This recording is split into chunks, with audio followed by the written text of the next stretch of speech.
Hello everybody and welcome to the third exercise of this class. This time we are going to talk about thinking out of the box.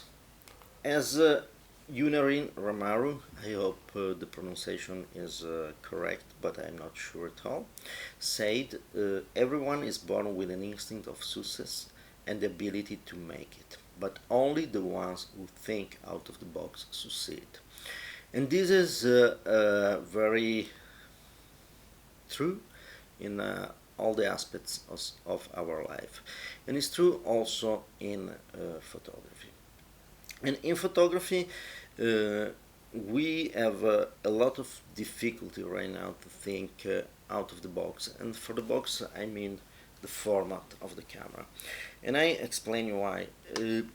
If you look at the history of painting, you see that from the time of the men in caves, they started to paint, and they started to paint on the surfaces they had available, and the surfaces were irregular shape. If you go on with the story of painting, you look at the Egyptian, they basically painted every corner of the walls in the pyramids, and not always the walls had the perfect rectangular proportions. Sometimes were different. If you look at the frescoes in all the for example, the Renaissance was this period in all the churches that you can see in a place like Italy. You see that the frescoes were made in every single available wall, and there are a lot of triangular frescoes or other shapes that are not exactly regular, but they were used to paint over them. And the composition side are outstanding because are composition that take account of the different shape. When we arrive to photography, with film, at the beginning, the film was something that was made on a glass plate, and anybody made it in the shape they wanted because they built the camera. With the standardization of film, we arrived at the different formats, and still we had a lot of options because we went from panoramic camera to 4x5, 6x7, 6x6, 24x36. So we had a lot of different formats, all rectangular but with a lot of different proportions. When we switched to digital, basically digital was created over the 24 by 36 millimeter format, what we know as full frame. Also the APS-C was made with the same proportion of the full frame. There are some medium formats camera that have a little bit different proportion, less rectangular, but basically the sensor is always a rectangular with defined proportions. And we actually think in that proportions. If we look at the images around right now, if you look at what we see online, usually all the images have that proportion that is 2/3. And that's something that is influencing our ability to compose and our ability to see the world. For example, I love the square format because it's something that is very calm. It's very easy to do a very kind of static composition inside it, and I like that static composition. But on a rectangular with the proportion like 2:3, it's something that is almost impossible. You always have a dynamic because your eyes try to go from left to right, and they look for an action. So that's the problem that is coming out, and we are pushed to things inside the box that is the rectangular format of our sense. Get out of this habit.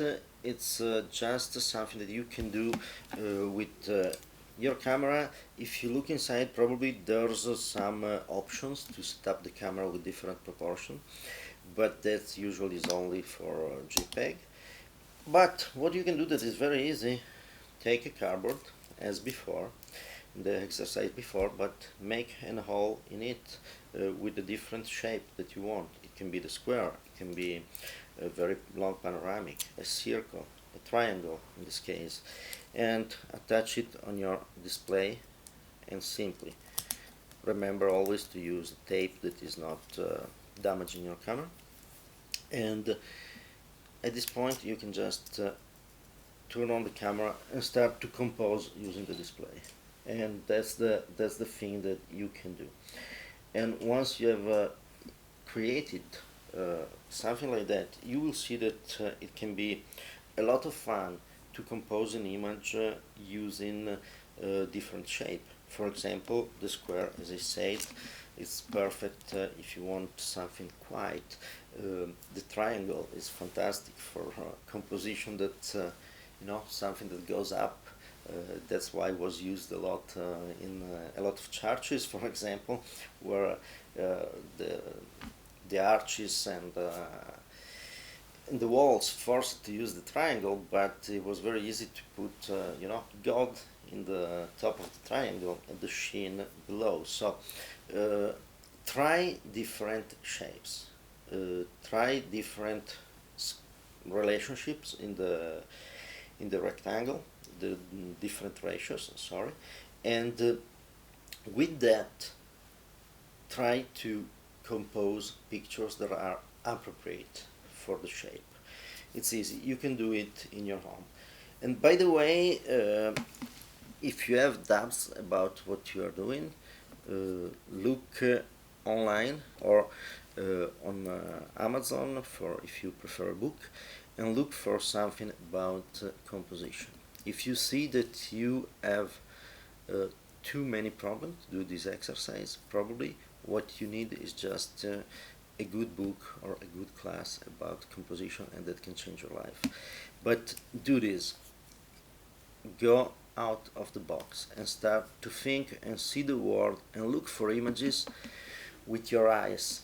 And your eyes can look for images that are not rectangular. So use that ability that you have, and don't be dependent on the camera format, mentally dependent. So this exercise will really push you to think out of the box, out of the imposed frame, and start to look for images in a different way without that limitation. So as usual, please share your images and share your stories, and how this exercise influenced your way to approach photography, so the class can continue also on the class page, and not only in these few minutes of video. Thank you very much for watching, and see you for the next exercise.